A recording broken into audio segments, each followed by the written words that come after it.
Voilà, c'est parti. Bonjour à tous. Bienvenue à notre rendez-vous hebdomadaire. Un rendez-vous d'Ophalycée qui aujourd'hui a pour thème l'accompagnement personnalisé, ou aux États-Unis on parle aussi de Social Emotional Learning, SEL. Donc vous êtes ici aux États-Unis ou ailleurs dans le monde, vous nous écoutez.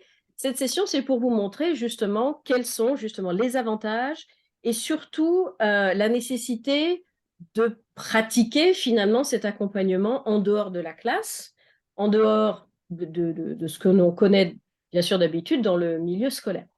Donc c'est Ophalycée, donc le premier lycée franco-américain ici en ligne aux États-Unis. Nous avons dès l'origine voulu intégrer la notion de bien-être avec réussite académique. Un enfant qui est bien dans sa peau est un enfant qui a plus de chances d'apprendre plus facilement sur le long terme, non seulement d'un point de vue mémorisation, compréhension, notion, concept, s'il est bien dans sa peau, s'il est bien dans sa tête, eh bien, tout le reste devrait suivre d'une manière plutôt fluide et plus aisée, on va dire, que si un enfant, eh bien, a des, on va dire, problèmes, conflits à régler, mais on va voir que l'accompagnement personnalisé, c'est pas non plus que parce qu'on a des problèmes aussi. Hein. On associe souvent accompagner avec problème, c'est pas forcément le cas. Donc, au lycée, on a voulu intégrer cette notion d'accompagnement qui est libre de toute, comment dirais-je, contrainte extérieure telle que le professeur, un professeur dans sa matière, qui note, bulletin. Il y a quand même une notion de jugement. C'est plus difficile quand il y a un enfant de se livrer, de partager finalement ce qu'il a envie de partager avec quelqu'un qui a cette, voilà, ce pouvoir, entre guillemets, de vous noter et de dire, voilà, très bon élève ou moins bon. Et puis aussi la notion, bien sûr, les parents. C'est un pilier essentiel, les parents, dans l'éducation de l'enfant. Mais là, il y a la partie émotionnelle qui parfois est là, non pas en frein, mais en possible, on va dire, barrière d'expression hein, chez l'enfant qui n'oserait pas forcément tout dire ou partager. Donc, nous avons la chance aujourd'hui d'avoir nos deux coachs, et on va les appeler aussi professeurs référents. Hein. Le mot coaching est employé voilà, dans tous les domaines, mais je pense qu'ils sont tous les deux aussi enseignants. Tous les deux ont une expérience du monde français bilingue international. C'est important de l'ajouter parce que c'est une dimension dans notre école qui a du poids. Donc, nous avons Anktam, et je pourrais vous laisser bien sûr quelques mots pour dire voilà votre parcours quand même. Anktam qui est en charge chez nous des classes du primaire jusqu'à la quatrième, donc la fin de middle school, collège américain, et Riyad qui a en charge des classes de troisième terminale, donc pour les plus grands, le lycée américain allant de la troisième à la terminale. Donc, cet accompagnement, je vais poser, là, on est dans notre discussion, hein, on ne va pas se dire interview, mais discussion entre nous, sur cet accompagnement personnalisé, sur ce social emotional learning qui, qui est important dans le développement des enfants, petits et grands, et on sait qu'il est aussi important pour les adultes, mais ça, c'est un autre sujet. Alors, en quoi, et je peux commencer dans le temps si tu veux donner, bien sûr, en même temps où je te donne la parole, hein, de dire qui tu es, tout ton background, ton parcours, tes formations aussi en SEL, et Riyad, tu feras pareil. Mais voilà, Anktam, avant de nous dire en quoi consiste justement cet accompagnement personnalisé chez les plus jeunes, on va dire 8-13, hein, euh, voilà, avant que tu nous dises ça, voilà, dis-nous un petit peu qui tu es. Voilà. Absolument, merci Géraldine. Alors, moi, mon parcours, en fait, il va expliquer pourquoi je suis tombée dans la marmite de l'accompagnement personnalisé. J'ai commencé ma carrière il y a un certain temps, un temps certain même, dans le monde de l'entreprise. Je travaillais dans l'hôtellerie et davantage sur la partie communication et formation. Donc, l'idée d'évolution d'une personne au sein d'une entreprise était déjà présente au fond de ma tête, enfin sur l'arrière de ma tête. Le temps a passé, j'ai pris un moment pour m'occuper de mes enfants. Je suis arrivée à New York, ça fait maintenant 20 ans que je suis expatriée entre New York et Hong Kong. Lors de mes différents déplacements, je me suis beaucoup impliquée dans l'école de mes enfants et j'ai eu la chance de tomber sur un établissement qui était extrêmement ouvert à toute cette dimension en dehors de la classe. Et j'ai commencé à travailler sur des projets avec l'école. Je me suis rendu compte que ça ne m'intéressait pas seulement parce que j'étais une bonne maman. C'était pas seulement pour m'occuper de mes enfants, mais c'est parce que l'accompagnement, enfin l'évolution, le développement d'un ado en particulier était importante pour moi. Je vous la fais courte, mais je pense que j'ai réalisé que c'était pour ça que j'étais sur Terre. Donc, d'un intérêt, on va dire, naturel lié à l'éducation de mes propres enfants, ça s'est étendu. J'ai fait une formation en coaching à NYU. J'ai commencé à enseigner aussi le français, la musique. Je coach d'une manière plus générique les jeunes. Ma population préférée, ce sont les jeunes, les enfants et les jeunes adultes et les personnes en fait qui sont en transition. Parce que voilà, dans des moments plus challenging, on ne sait pas nécessairement où puiser les ressources, on ne sait pas forcément ce qu'on a comme ressources. Et en fait, c'est ça qu'on fait, que j'essaye de faire avec nos jeunes d'OFA lycée, c'est de les aider à comprendre qui ils sont, de les aider à comprendre quelles ressources ils ont. Ma manière de considérer mon rôle, c'est de leur faire réaliser ce qu'ils ont dans leur boîte à outils. Ils ont déjà plein d'outils en eux. Mais le cheminement académique, scolaire, ne leur permet pas nécessairement de le réaliser. Et quelquefois, certains de leurs outils ils les considèrent comme des inconvénients, des faiblesses, alors qu'en vérité, c'est juste une question de perspective. Et c'est ça, notre rôle, c'est de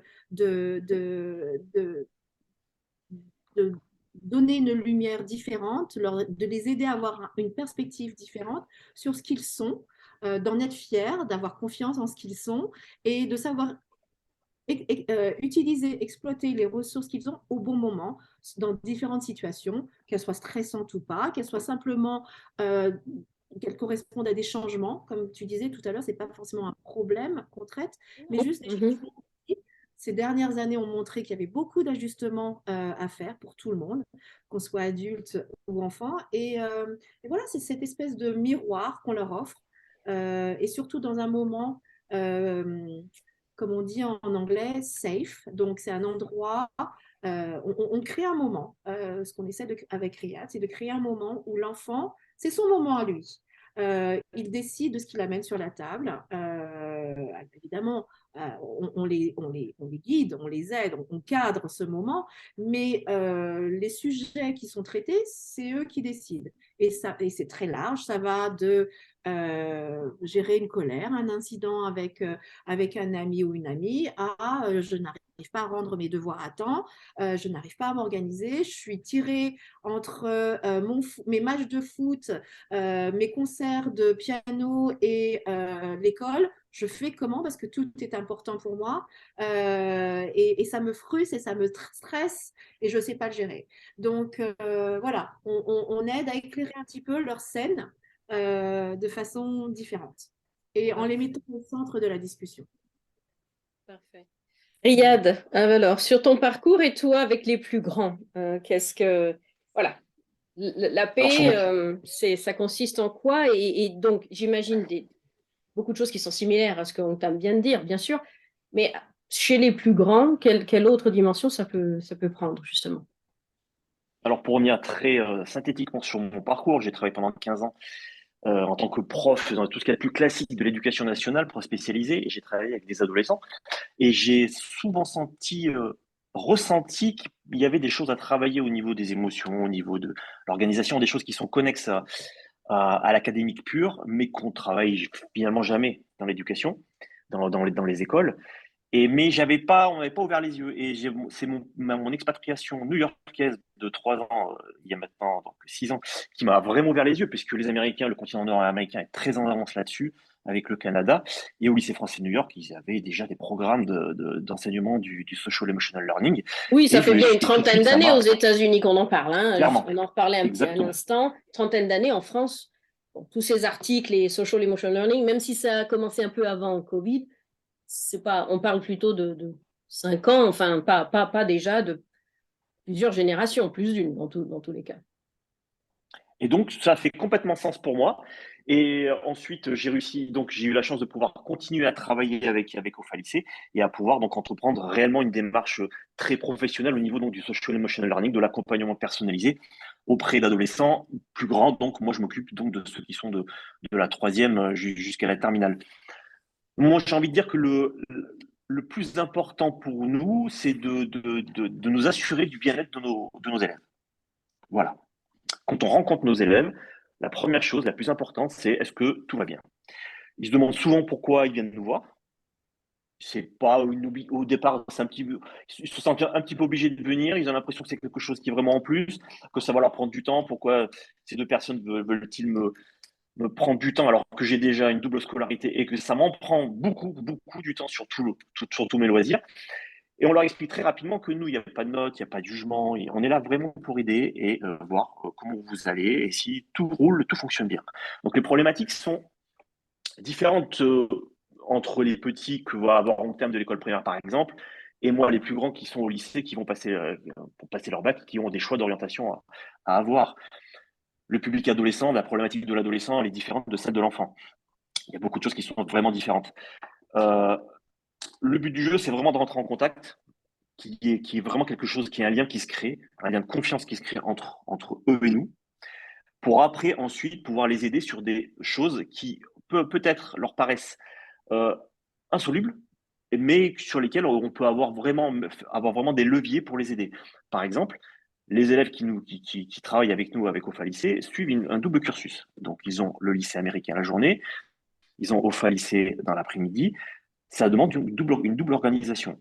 Tout le monde n'est pas armé, voire presque personne n'est armé pour gérer ce genre de choses. Mhm. Je Non, pense que c'est tu vrai, me tu dis démentiras bien. pas. C'est vrai, c'est vrai, c'est vrai. Mhm. Donc, on leur montre que nous, on est là aussi pour ça. Tout simplement, l'organisation, moi, je peux t'aider à savoir comment tu peux rendre optimale cette organisation entre ces deux lycées. Et ça aussi générer des compétences transversales qui vont être exceptionnelles pour la suite de leur évolution de vie. Voilà. L'autonomie, la confiance en soi, euh, toutes ces choses-là sont travaillées, sont discutées. On essaie de leur ouvrir les yeux sur plein de choses pendant qu'on les rencontre, donc sur ces temps de 30 minutes pendant lesquels on les rencontre, donc tout au long de l'année, euh, à la fréquence à laquelle ils le souhaitent. Voilà. Donc on a des gamins qu'on va voir très souvent, d'autres qu'on va voir très peu, parce qu'ils ont vite pigé le truc, ils ont besoin d'une petite tête ponctuelle et on peut réagir très rapidement. Voilà. Après, le contenu pur de la séance que va fournir Octam à un enfant de CEP, CE1, CE2 n'est pas ce que je vais faire moi en première et terminale, par exemple. Voilà. Là, c'est pas le même âge, c'est pas les mêmes problématiques, c'est pas les mêmes demandes, c'est pas les mêmes besoins, clairement. Ce qui va être très important en ce qui me concerne moi chez les grands, ça va être l'orientation quand on va arriver en première et terminale. En seconde, déjà, il y a des choix. En fait, c'est l'idée de choix qui va être quelque chose de fondamental. Au-delà de l'organisation, de l'autonomie, c'est la prise de décision. Quel choix je peux faire? Je suis en seconde. Qu'est-ce que je fais l'année prochaine? Est-ce que je suis donc avec OFA, j'ai une ou deux matières, où ça va, je m'en sors, tout va bien. Mais si je poursuis et que je veux passer mon bac avec OFA lycée, avoir mon bac français plus mon high school diploma américain, je vais me retrouver avec tout le lycée américain, tout le lycée français, c'est-à-dire on parle de cette matière, de trois spécialités. Donc, un taux horaire qui est relativement important, un travail personnel qui l'est tout autant, des choix à faire, des restrictions de plaisir, de sortie, voilà, une organisation folle par rapport au sport si on en fait beaucoup. Comment je fais tout ça? Est-ce que c'est vraiment ce dont j'ai envie? Et c'est déjà un premier choix qu'on doit faire quand on a 15 ans, ce qui n'est pas rien. Ah, c'est Et ça va sûr. être des choix autres, encore plus précis, quand on va rentrer en première et terminale. Qu'est-ce que je fais l'année prochaine? Où est-ce que je vais? Je reste sur le continent nord-américain. J'ai passé mon bac. Est-ce que c'était parce que je voulais garder un niveau de français très important? Est-ce que c'était parce que je voulais rentrer en Europe parce que les études sont, c'est clair, beaucoup moins chères qu'aux Mhm. États-Unis, par exemple? Mhm. Voilà. Donc, qu'est-ce que je fais? Et quelle filière? Est-ce que je veux faire une filière scientifique? Est-ce que je veux faire une prépa? Est-ce que j'ai la capacité de travail de le faire? Donc, pour ça, il faut que je me connaisse. Donc, c'est pour ça qu'on fait un travail sur la connaissance de soi. Est-ce que je suis capable de vraiment. Alors, on va se dire que l'élève qui va passer le bac avec OFA, a priori, même s'il ne s'en rend pas compte, il a réussi à prouver qu'il était capable de fournir un gros effort, un gros travail personnel. Et il est bien Voilà, prêt donc pour ça le va. supérieur quand même, hein. Il a presque un emploi du Normalement, temps il est bien déjà prêt. universitaire, quoi. Voilà, ça développe. En fait, le fait de faire ce double cursus développe une capacité de travail qui reste assez exceptionnelle pour des gamins de leur âge, Et clairement. je voudrais rebondir là-dessus, c'est que effectivement les problématiques dans les grandes classes vont être plus sur l'orientation, sur leur avenir, sur leurs études supérieures, mais tout, et même si on n'a pas les mêmes contenus en primaire, à partir du primaire, on commence en fait à construire cette arche d'apprentissage, de compétences, alors que tu as appelé transversales, qu'on appelle aussi les soft skills, qu'on appelle aussi les compétences de vie. Toutes ces compétences et toute aussi cette conscience de soi, on la construit tout le long de leur scolarité. C'est ce qu'on essaye de mettre en avant. Nous n'avons pas, ni Riyad ni moi, n'avons de cours à proprement parler sur. Alors, aujourd'hui, on va parler de la Oui, c'est compétence. ça. Voilà, c'est comment ça se passe, voilà, concrètement la séance. Par exemple, en termes, comment toi tu commences, tu n'as jamais vu un élève, et voilà, c'est la première fois que tu le vois. Comment ça va se passer? J'ai trois questions pour eux pour commencer. Oui. J'ai pas tout le questionnaire de Proust, mais Mhm, mhm. son approche quand même, c'est euh, un, pourquoi crois-tu que tu es là? Qu'est-ce qu'on t'a dit? Qu'est-ce que tu sais de ce qu'on va Mhm. faire? Deux, comment tu vas? Et trois, est-ce qu'il y a quelque chose de spécifique dont tu veux me parler? Et c'est tout horizon. Les Voilà. petits Mhm. enfants, c'est j'ai pas aimé mon goûter aujourd'hui, jusqu'à Voilà. Mhm. Et pour toi, Riyad, c'est quoi l'introduction pour rester dans le même thème? C'est quoi, toi, la première fois qu'un élève, je sais pas, de seconde, tu le rencontres, tu l'as jamais vu, il ou elle, est-ce que Donc tu... déjà, je veux absolument, je veux les connaître. Donc, t'habites où? La classe, comment ça se passe? Le lycée? Alors, je vais beaucoup te porter sur le scolaire. C'est D'accord. ma Mhm. façon d'amadouer. C'est comment ça se passe au lycée américain, c'est quoi tes matières fortes, c'est quoi tes matières faibles et pourquoi. Et tu es arrivé donc depuis combien de temps aux États-Unis? Ah ouais, alors c'est quoi? Et ça, j'adore cette question-là. Comment est-ce que tu peux me comparer le système américain avec le système français? Et alors là, ils sont généralement, mais ils ont plein de choses à me raconter. Ils ont plein Et de ils choses sont à trop dire, là, sympas, les hein? profs. Ouais. Ah ouais, ils sont trop Mhm. sympas, les profs américains. C'est quand même beaucoup plus positif. On est moins nombreux souvent dans la classe. On a un peu plus Mhm. de temps. Ouais, donc, ils ont plein de choses à dire. Moi, j'ai besoin de savoir un petit peu la famille, comment ça se passe, la fratrie. Est-ce que tu as du temps libre? Est-ce que tu fais quoi comme sport? Est-ce que c'est quoi tes passions? Est-ce qu'il y en a qui font, à côté de ça, qui s'entraînent 3 4 fois par semaine, qui font beaucoup de musique? Bon, ce genre de choses. Est-ce que Est-ce que vous tu es êtes rentré en d'accord au France bout d'un dernièrement? moment ils aiment parler? Vous vous rendez compte que on entend souvent des parents qui nous disent, enfin, moi, oh, mon gamin, il me dit rien quand il rentre, j'ai du mal à lui tirer les verres du nez. Mais j'ai l'impression en vous entendant que, bien sûr en dehors même d'aujourd'hui, que c'est pas le cas, Riyad. Ouais. Pour un ado, les ados, ils parlent beaucoup aussi, ouais, avec toi. Les ados vont d'autant plus parler qu'ils ne parleront pas à leurs parents. Ouais. Voilà, la règle. et je vais insister là-dessus, pas que les ados, tous les enfants. Voilà. On a cet immense Mhm. avantage, Riyad et moi, d'être cet autre adulte. C'est un petit peu comme l'oncle ou la tante à C'est ça, qui hein. Il n'y a pas de moi j'ai jugement, il n'y a pas de pas d'enjeu, il n'y a pas de pas lien d'enjeu. de Mhm. hiérarchie, il n'y a pas de lien, comme tu parlais tout à l'heure, de pouvoir. Non, nous on arrive, on dit Mhm. parle-nous de toi. Et là, il nous regarde, il dit comment ça, parle-nous je veux dire, pour Qu'est-ce que ça veut dire? Ouais.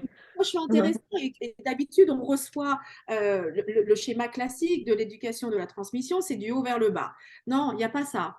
Il n'y a pas ça, Oui. c'est on ouvre la porte, on s'assoit. Limite, si on pouvait, si c'était en personne, on aurait un petit truc à boire ou à manger. Enfin, moi, je suis toujours avec quelque C'est chose à ça? boire. Oui. C'est d'ailleurs une discussion que je peux avoir avec les petits quand ils ont plus de mal quand on leur parle d'émotions, ils ont du mal, même un adulte.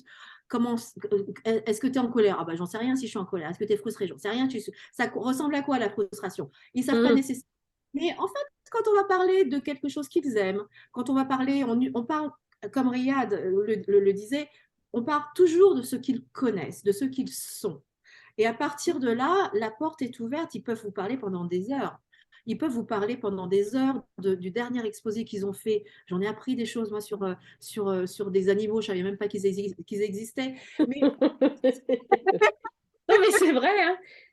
et, mais voilà, le but du jeu, c'est de les mettre en confiance, de les mettre dans un espace où c'est eux qui sont maîtres du jeu.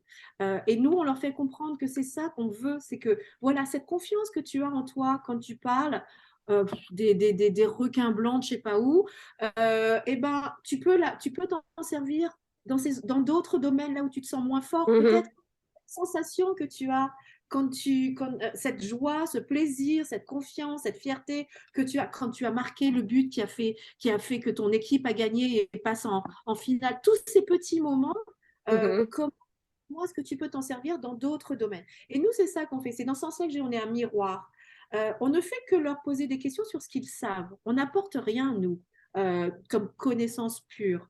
Mais par contre, on est des révélateurs, on est des éclaireurs. On éclaire des moments auxquels ils n'auraient pas pensé. Et c'est ça qui les fait évoluer. Finalement, on n'a pas de matière, mais on se sert de tout ce qu'ils nous donnent. C'est eux qui nous donnent la matière. Et on se sert de tout ce qu'ils nous donnent comme information pour rebondir sur comment, si on a ressenti qu'un gamin pouvait manquer de confiance en lui, comment on rebondit sur telle ou telle expérience dont il nous a parlé pour lui montrer que mais tu as des bonnes raisons d'être fier de toi, donc sers-toi de cette fierté. Sers-toi de la différence que tu as fait dans ton équipe de foot. Sers-toi de la différence que tu as fait sur ce projet artistique, ou quand tu as eu, toi qui me dis être timide et qui n'ose pas parler aux autres, tu as pris le solo de ta chorale, et c'est pas faire preuve de confiance en soi, ça, c'est pas... Voilà. Donc ça, c'est vraiment des exemples très concrets. En termes, je pense que c'est important pour les parents qui nous écoutent et ou nous regardent aussi, c'est d'avoir ces moments concrets, justement, comme qu'est-ce qui se passe. C'est pas juste une discussion pendant une demi-heure ou plus de quelque chose de théorique sur la bienveillance, sur le bien-être. Non, c'est pas ça. C'est des choses très, très concrètes, comme tu viens de le dire. Toi, avec les plus grands, Riyad, le concret, tu vas t'appuyer aussi sur leurs activités, ce qu'ils font en dehors ou leur vécu. Enfin, qu'est-ce que tu pourrais nous donner quelques exemples de, voilà, concrètement, comment ça se passe pour qu'un élève qui fait face à telle ou telle, voilà, situation, pas forcément poème, mais situation, comment il avance, quoi, comment cet élève peut avancer dans une direction qui va le mettre en confiance. Voilà. Parce que l'éducation, c'est une histoire de confiance aussi, une histoire de confiance en soi avant tout, pour pouvoir avancer. C'est des prises de risques, c'est ceci, cela. Non, comment toi, même avec aussi ton parcours aussi sportif, on va dire, de compétition ou autre, comment aussi tu arrives à accrocher justement ce mental chez les jeunes ados qui ont souvent tendance à se rabaisser ou à trouver toutes les excuses finalement pour dire que j'y arriverai pas. Le truc, c'est que vraiment, la première étape, ça va être vraiment l'écoute. Savoir c'est quoi qui va pas, quel est le problème. Si c'est un problème, j'y arrive pas. Il y en a qui me disent, bon, bah, je pense que je vais arrêter parce que c'est trop compliqué. Moi, j'y arrive pas. J'ai Ouais. trop de travail. Je lui dis, mais comment tu t'organises? Alors, je me rends compte que déjà, l'organisation, il n'y a pas de réflexion. Mais ce qui est normal, on n'apprend pas à un gamin à s'organiser sur 2 lycées. C'est non, hein, ça fait pas partie du cursus a priori. Donc là, j'apporte mon aide et je lui donne des outils très concrets. Voilà, ben je prends le tableau blanc de l'iPad et on y va. Voilà comment je ferais, ce serait ça. C'est une possibilité. Tu préfères travailler toute la semaine le lycée américain et te consacrer au fall week-end, c'est une deuxième possibilité. Et je te dis que ça a été utilisé par d'autres élèves, des anciens élèves, qui ont réussi. Donc, c'est des choses qui fonctionnent. J'adore aussi faire des analogies avec le sport. Si je vois que c'est un gamin qui est très sportif, je lui dis pour que tu sois aussi fort dans ce que tu fais, tu pratiques, tu répètes l'exercice. Il n'y a pas toujours un plaisir fou à faire ce que tu fais et tu le fais pourtant. Et c'est ça qui te rend fort. Et ben là, c'est pareil dans le scolaire. Des fois, tu n'as pas envie parce que je vois que là, c'est un peu difficile en maths. Est-ce que vraiment tu fais les exercices? Bah non, non, je laisse courir, voilà. Donc c'est la même approche qu'il faut avoir. Et j'en profite pour rebondir sur le fait aussi d'une des fonctions qu'on a avec Onctam et qui, je pense, est super importante au sein d'OFA Lycée, c'est qu'on a aussi un relais avec tous les autres professeurs. On fait le relais entre les parents, l'élève, entre l'élève et les autres profs, entre toi, Géraldine, et certains élèves qui ont des demandes très précises d'inscription, des trucs un peu particuliers que moi ou Onctam, on va pas obligatoirement maîtriser, mais un gamin va avoir des difficultés à appeler la directrice, par exemple. Donc, on fait le lien, on se rend compte que peut-être dans la discussion, on peut se rendre compte qu'un gamin, peut-être, là, il va oublier de s'inscrire à l'oral du bac français, tu vois. waouh, alors là, il faut vite réagir. Donc, je t'appelle vite, c'est l'urgence. Mhm. Il faut qu'on trouve la solution. La Mais date c'est au limite, détour de ouais, la, c'est vérifié, au c'est détour de la accompagné pour. conversation. Oui, oui, oui, oui, Mais oui. c'est pas ce qu'on a discuté, parce que l'air de rien, j'ai un petit truc qui me fait dire, mais attends, il y a un truc, t'es sûr que t'es. Ouais, mais c'est sûr. Non, il n'y a rien de sûr, en fait. Tu vois, ce genre de choses. Mhm. Et puis, il y a aussi alors, le lien très important avec les profs qui encadrent les élèves chez OFA et qui peuvent identifier, déceler des petites difficultés ou un enfant qui commence à décrocher et qui peut Mhm. décrocher chez nous et décrocher aussi au lycée américain. Et c'est là qu'après, moi, j'essaye, ou avec Quentin, on fait la même chose. On va voir, on voit cet enfant, on essaie de trouver, de voir avec lui ce qui va pas et de trouver les meilleures solutions possibles. Oui, parce qu'on se rend compte qu'il y a le succès de l'école américaine est quasi nécessaire. Enfin, il faut qu'il y ait déjà dans le système américain où il passe toute la journée, il faut qu'il y ait déjà cette situation de je peux y arriver, je vais y arriver, j'ai confiance en moi pour pouvoir le transférer aussi au lycée. C'est pas forcément l'un et pas l'autre. Bah, il y a quand même cette nécessité de voir ces deux systèmes qui se nourrissent aussi l'un l'autre, en sachant, on voit bien nos élèves. Je parlais là, à un élève de troisième la semaine dernière, et il me disait, ah oui, la grande différence, qu'est-ce qu'ils sont bienveillants ici. Ouais, le mot bienveillant est sorti de la bouche d'un élève de 14 ans parce que pour lui, c'était waouh, c'était quelque chose de nouveau. Et donc, du coup, je crois qu'il y a dans le système américain ou ici, ces belles choses à apprendre font partie de ce social emotion learning, SEL, que l'on voit ici, partout, oui, mais dans notre culture, dans une culture française, ce n'est pas encore quelque chose d'incrusté comme, même si c'est évident, hein, tous les profs ne sont pas nés en disant je ne veux pas être bienveillant dans ma classe, c'est pas ça.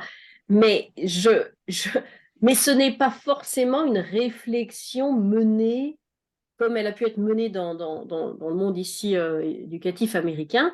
Et c'est là-dessus, je crois que vous deux, voilà, le poids de ce que des personnes intervenantes extérieures vont apporter cette lumière et sur les bienfaits finalement d'une session, sur voilà, 2 ou 3 sessions avec toi, Tam, à 8, 9 ans, bah, ça peut changer le reste de l'année.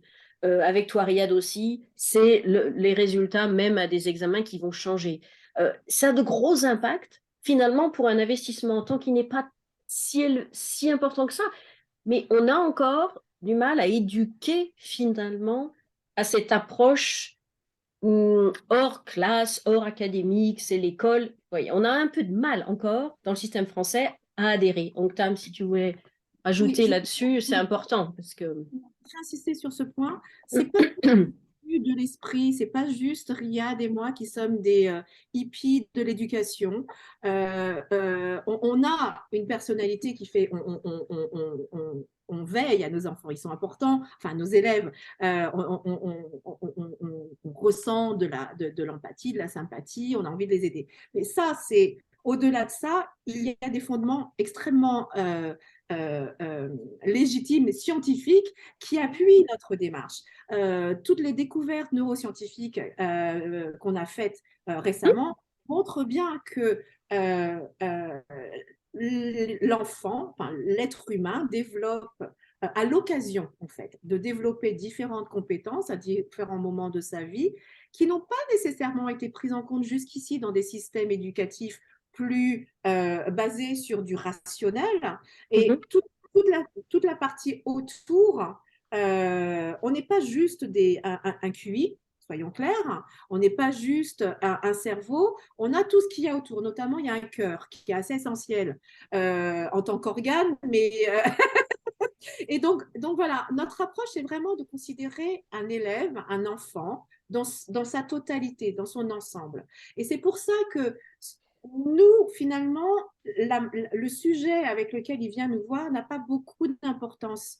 Ce qui est important, c'est de voir comment ça se rapporte dans la globalité de cet enfant. Et donc, justement, que ce soit des situations liées au système, à leur école américaine du jour ou à l'école ou à OFA l'après-midi, finalement, ça n'a pas d'importance. Et je traite avec les collégiens, donc 6e, 4e, de beaucoup de sujets qui sont en fait liés à leur école de la journée.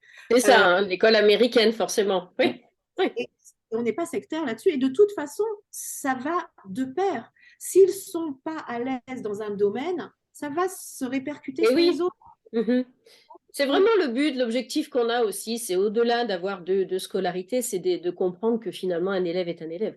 Il y a des systèmes différents, certes, des approches différentes, oui, mais finalement la personne en tant que telle, elle se, elle grandit et elle grandit avec tout un tas d'avantages ou parfois de problèmes. Hein. Il y a des soucis hein, dans la croissance, on va dire, et qui font que finalement, nous, on le voit bien depuis tellement d'années qu'un élève qui est bien, qui a confiance en lui, même s'il a des difficultés académiques, même si les maths c'est difficile, la physique, le français, l'anglais est difficile, ces élèves-là qui ont cette confiance personnelle, ils vont très loin. Ils vont souvent plus loin, on peut le voir dans certains cas, d'enfants qui ont des grandes facilités académiques, mais parfois justement un sentiment d'insécurité. Ce que nous, on essaye de faire, en tout cas chaque prof peut l'avoir, mais vous, en tant qu'intervenant finalement auprès des élèves, c'est de se dire que peu importe les difficultés que vous rencontrez, en ayant confiance en soi, vous allez aller loin, vous pourrez dépasser, vous pourrez même, vous n'imaginez pas tout le champ du possible, et c'est à vous finalement qu'on revient de dire le champ du possible, on en a parlé au début, découvrir finalement, ah oui, je peux faire ça, c'est un petit peu des moments comme ça, là, comme une ampoule qui s'allume et qui dit, finalement, je peux y arriver. Et sans que ce soit mathématiquement, comme tu disais au début, Octame, petit 1 va faire ci, petit 2 va faire ça. Non, non. Ces révélations, bon, c'est basé évidemment sur la relation de confiance Mhm, qu'on crée avec eux, sur la connexion qu'on a avec eux, sans être championne en sport comme Riyad. J'utilise beaucoup le sport ou la musique, les arts, les activités qu'ils ont sur le côté, parce que ce sont des activités généralement qu'ils font avec plaisir. Donc du coup, c'est plus facile pour eux de voir le bénéfice et ce qu'ils font de positif dans ces activités-là. Et donc, on les transfère sur les... Alors, pas les difficultés, j'aime pas parler de difficultés, mais sur les situations, les moments mhm, d'inconfort peuvent avoir et ils le comprennent bien en fait au début. Certains arrivent en se mhm, sous-estimant et quand on leur explique qu'en vérité on a 9 types d'intelligence et qu'on ne peut pas avoir une intelligence au maximum dans les 9 domaines et que certains qui peuvent être très bons en logique sont incapables d'utiliser leur corps et que c'est une forme d'intelligence qui est très importante aussi, tout d'un coup, on commence, Équilibre. libre la vision qu'ils ont d'eux. Je dis, certains, par exemple, qui sont très bons en sport et qui sont, je ne sais pas, en foot, qui vont être le MVP de leur équipe, mais qui ont des difficultés en maths, on va se servir de ça. Dis, mais quand tu es derrière un ballon et que tu cours et que tu vas marquer, alors, tu as de la persistance.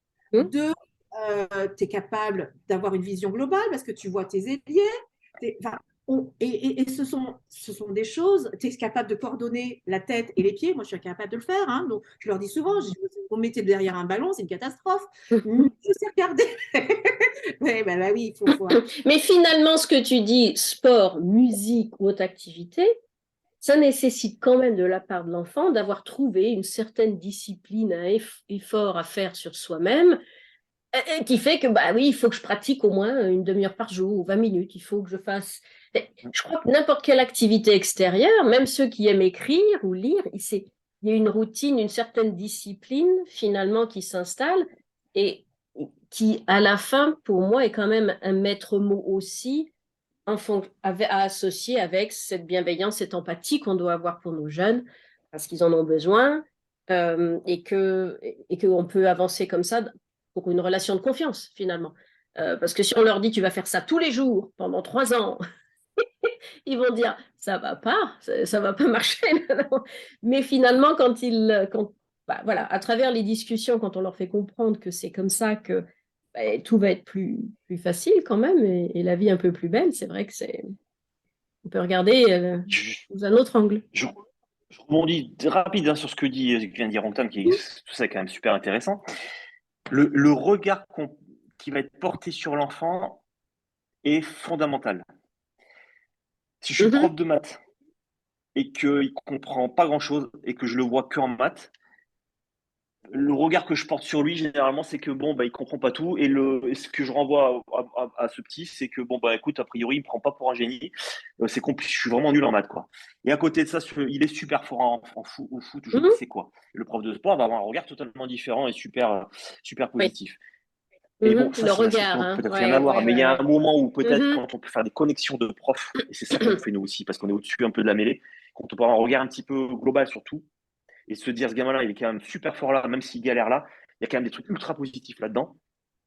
C'est quand même très différent et ça fait avancer le truc, le Mhm. Et regard à ce niveau-là. c'est Voilà, très avoir un regard. important ce que tu viens de dire, Riyad.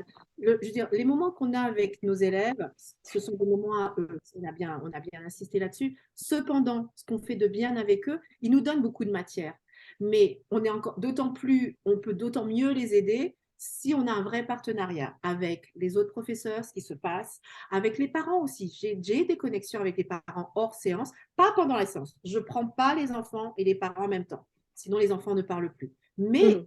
c'est un truc qui m'interpelle. Ou si un parent a un truc qui l'interpelle, il dit, oula, on vient de déménager, je sens que ça va être compliqué, si vous pouviez explorer un petit peu dans cette direction. Donc, on est d'autant plus performant. Donc, c'est important que ce soit, qu'on travaille tous dans la même direction et ça nous permet, comme disait Riyad, d'avoir du coup ces petits éléments qui paraissent anodins, mais qui peuvent nous aider du coup à aller plus loin dans une conversation parce qu'il y a des blocages euh, pour un prof de maths qui peuvent paraître complètement incompréhensibles. Ça fait 50 fois qu'on lui explique comment on fait une addition. Il a toujours pas. Mhm. Cependant, derrière, il y a peut-être quelque chose qui n'a rien à voir avec l'addition, en fait. Non, mais c'est vraiment important et je pense que, bon, même si on peut continuer bien longtemps encore, on arrive à la fin de notre grosse demi-heure là ensemble, mais je pense que c'est très beau de finir sur le fait que finalement, c'est un regard pluriel finalement, qui est donné à l'enfant et c'est vraiment ce dont il a besoin pour bien réussir, pas seulement ses études, mais aussi soi et tout ce qu'il accomplit en dehors. Et voilà, je dirais cet aspect pluriel de la vision qu'on a, comme il lui est donné souvent en one-on-one, hein, on va dire, avec les profs, c'est cette vision plurielle qui finalement, je trouve, on tire tous les bénéfices de cet accompagnement, coaching, accompagnement qui est proposé. Donc, je vous remercie infiniment, Octam, Riyad. Merci pour ce Merci à toi. moment. Merci. J'espère que voilà, on va même sortir un petit peu des moments clés de cette discussion qu'on vient d'avoir sur des thèmes très importants qu'on a abordés. Même si c'était, voilà, une présentation ou en tout cas une explication courte dans le temps, elle apporte quand même beaucoup de choses concrètes et c'est souvent ce qui manque aux parents et ce qui manque aux élèves, c'est finalement concrètement à quoi ça sert tout ça. Donc, merci à vous deux, merci pour votre travail avec nous, merci pour les élèves. Et puis, je vous donne rendez-vous à la semaine prochaine. Merci. Merci, au revoir. Au Merci. revoir. Au revoir.